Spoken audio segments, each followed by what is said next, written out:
So what is Ethereum 2.0, first of all? Ethereum 2.0, now it's called Serenity. Serenity begins. There's some huge things coming in 2019 and 2020. That work is going incredibly well. There are 8 teams that are building it. So Ethereum 2.0 is a major protocol upgrade for Ethereum, for the network and for the community. 4 phases, basically. Ethereum 2.0 is this kind of combination of a bunch of different features. Ethereum started by trying to do something different. These features include proof of stake, Casper, scalability, sharding, virtual machine improvements, EWASM. But Ethereum 2.0 is coming. Maybe it's 18 months away, maybe it's 24 months away. But proof of work versus proof of stake, we gotta go there. First of all, there's the existing proof of work chain. The proof of work algorithm works by having all nodes solve a cryptographic puzzle.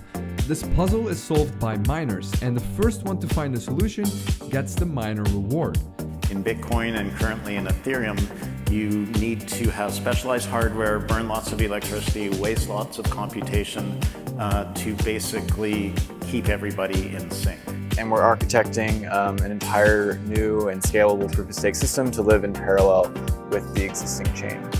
This is a new blockchain in the sense of being a data structure, but it has this kind of link to the existing proof of work chain. So this phase 0 of Ethereum 2.0, that's about building proof of stake. The specification for phase 0 has been stable for quite a while. So proof of stake replaces all that wasted everything with a security bond. There are stakers, validators, so the core asset that secures the network is the token. And that gives you the right to be probabilistically selected to validate a block on the Ethereum network. Phase 0, beacon chain proof of stake. Phase 1, shards as data chains. Traditionally in databases, sharding is taking one database and breaking it up into logical separate databases that can still communicate. That is a lot more scalable because then you don't have one stream of transactions. You have a bunch of independent little sharded blockchains that are doing the transaction processing in parallel.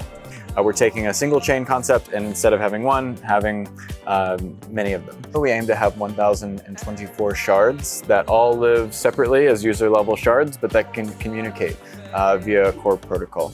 To get the benefit of a blockchain that's a universal system of record that's immutable, you have to have one main system of record to access. And in this sharding concept, that's called the beacon chain. So the beacon chain is going to also exist in parallel to all of this. The beacon chain is this kind of hub in a hub and spoke model. Generally, at least some proof of stake blocks will have these pointers that basically go back into the main, point to the main chain. And later blocks in the beacon chain will point to later blocks in the proof of work chain. You can randomly choose a bunch of these validators and assign them to different networks. It makes it so that all of those different shards, those 1,000 different Etheria, are all equally protected. And then phase 2 is where you add a notion of state and the notion of execution. This is an attempt to replace the EVM. Phase 2, enable state transitions, and this includes enabling accounts, contracts, Ether moving between shards, all of this cool stuff. So EWASM is supposed to be really fast. That's kind of the nature of WebAssembly. It's supposed to really speed things up. And phase 3 and beyond, iterate, improve, add technology. So the answer is we move to a system that uses barely any electricity, doesn't require special hardware. You'll be able to run it on your laptop, maybe your phone at some point soon. Doesn't benefit from efficiencies of scale.